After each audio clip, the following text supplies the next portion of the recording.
हरे कृष्ण। हम लोग जप यज्ञ भगवनाम की महिमा का विस्तृत वर्णन नामक पुस्तक से चर्चा कर रहे हैं। हम इसके दूसरे भाग नाम तत्व का रहस्य के 13वें अध्याय असावधानी से नाम जप से चर्चा कर रहे हैं।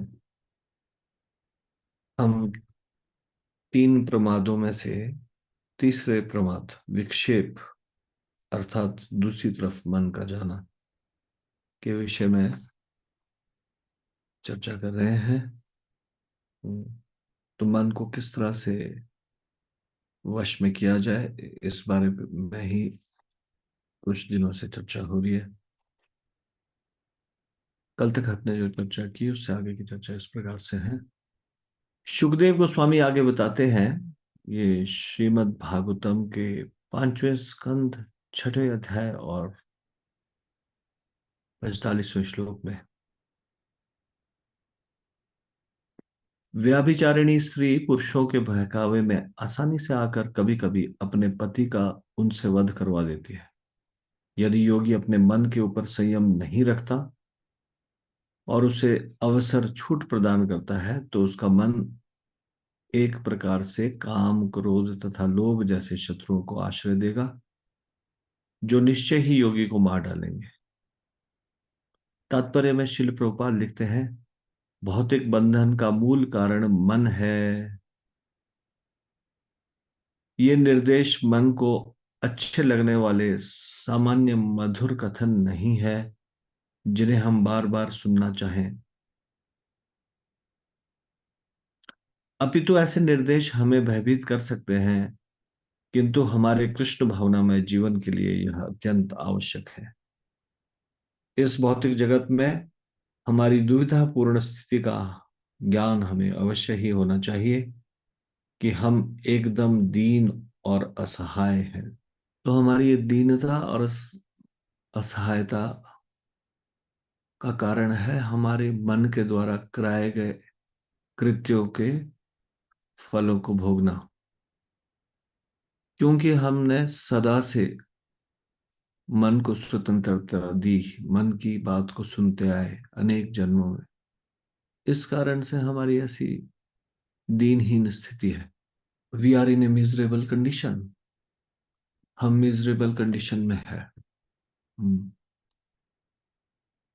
इस मन के कारण, क्योंकि जो भी विचार आता है उसको तुरंत पूरा करने लग जाना, उस पर विचार नहीं करना।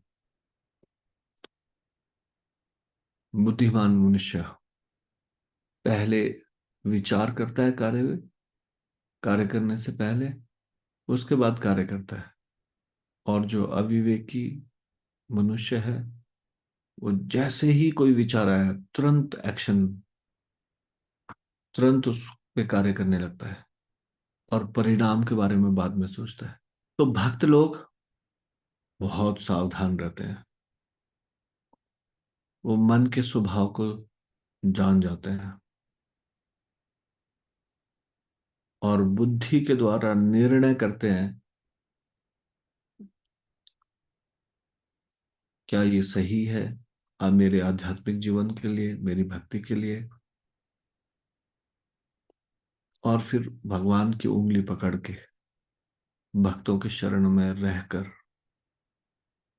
दृढ़ता से अपोज करते हैं, दृढ़ता से नकार देते हैं। किन विचारों को? ये मन के भौतिक विचारों को। भक्तों के संग की, साधु संग की शक्ति के कारण और भगवान की साधना की शक्ति के कारण भक्त प्रलोभित नहीं होता माया से। भक्त समझ जाता है ये माया की चाल है। इसलिए माया का एजेंट मन हमें कितना भी विश्वास दिलाने की कोशिश करे, तुम ये चाहते हो, तुम्हें ये करना चाहिए, भक्त दृढ़ता से मना कर देता है, नहीं। हम्म, भक्त मन का दास नहीं बनता। तो इस भौतिक जगत में हमारी क्या स्थिति है, इस पर विचार करना चाहिए। और जो मन को वश में सहायक है, ऐसे शास्त्रों के आदेश, गुरु के आदेश को गंभीरता पूर्वक अपने जीवन में उतारना चाहिए। सौभाग्यवश शिल प्रभुपाद एक उपाय प्रदान करते हैं, मन को कृष्ण भावनामृत कार्यों में लगाएं। हम्म। मन पर विश्वास न करें, इसकी उपेक्षा करें, विशेष रूप से तब जब आप जप कर रहे हो, एवं इस मन को केवल मंत्र का श्रवण करने में लगाए रखें।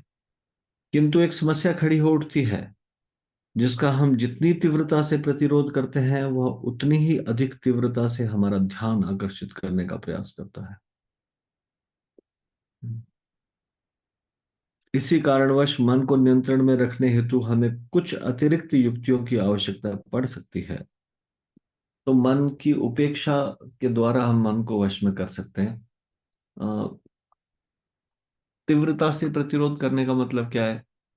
जैसे जब हम सख्ती से मन को बोलते हैं no means no, I will not do this, तो कई बार मौन बहुत चंचलता दिखाकर इस प्रकार से हमें अछाड़ लगा सकता है कि हम चारों खाने चित हो जाएं और अपना मन के द्वारा बोला गया कार्य करवा सकता है। इसलिए भक्त लोग कुछ कुछ युक्तियां ढूंढ निकालते हैं। जैसे मन को बोलते हैं ठीक है, ठीक है, तुम्हारी बात मानी जाएगी पर आज नहीं, कल, है, या इस तरह से, या उस समय किसी भी तरह से मन के बात को नहीं सुनना, उस पर ध्यान नहीं देना, और किसी कार्य में अपने आप को संलग्न कर लेना। इस प्रकार से मन को इग्नोर करके, मन की डिमांड्स को इग्नोर करके, हम मन को नियंत्रण में कर सकते हैं। मन को नियंत्रण में रखने के लिए उसे सरल कार्य देना होगा। अंततो गत्वा भगवान के चरण कमलों में स्थिर होकर ही इस चंचल एवं दुष्ट मन को शांति मिल सकती है। हम्म, चंचल भी है, दुष्ट भी है। भोला भाला बन के आपके सामने आएगा, कुछ कुछ बातें प्रस्तुत करेगा, लेकिन आपको एकदम से जानना है कि ये दुष्टता है मन की, इसकी बातों को नहीं सुनना है। हम्म, तो कैसे ये शांति हो मिलेगी मन को? भगवान के चरण कमलों में स्थिर होकर ही। हम्म, कृष्ण कथा सुनना निश्चित रूप से सहायक है, किंतु सर्वप्रथम एवं आधारभूत उपाय तो कृष्ण के पवित्र नामों का श्रवण ही है। ऐसा ध्यान पूर्वक श्रवण मन को पवित्र नामों की दिव्य आध्यात्मिक ध्वनि में सराबोर कर देता है। अपने कानों और जिह्वा का एक साथ प्रयोग कर कृष्ण के पवित्र नामों का उच्चारण करें। तथापि मन इतना शक्तिशाली है कि इसे नियंत्रण में रखने के लिए हमें अतिरिक्त सहायता की आवश्यकता पड़ सकती है। जिस एक अस्त्र से मन को जीता जा सकता है वह है उपेक्षा। इस बात को बार बार दोहराया जा रहा है। हाँ, उपेक्षा यानी कि इग्नोरिंग द माइंड। मन सदैव हमें यह अथवा वह करने के लिए कहता रहता है। अतः हमें मन के आदेशों की उपेक्षा करने में एक्सपर्ट बन जाना चाहिए, पटु बन जाना चाहिए। मन को क्रमशः आत्मा के आदेश मानने के लिए प्रशिक्षित करना चाहिए। मनुष्य को मन के आदेशों का पालन नहीं करना है। शिल रूपपाद लिखते हैं, शिल भक्ति सिद्धांत सरस्वती ठाकुर कहा करते थे कि प्रातः काल उठते ही मन को 100 जूते लगाने चाहिए और सोने से पूर्व मन को झाड़ू से 100 बार पीटना चाहिए। इस प्रकार से मनुष्य का मन संयमित रहता है। श्रीमद् भागवतम के 5वें स्कंद के 6वें अध्याय के 4थे श्लोक के तात्पर्य में प्रभुपाद जी बता रहे हैं अपने गुरु महाराज के इस कथन को। तो हम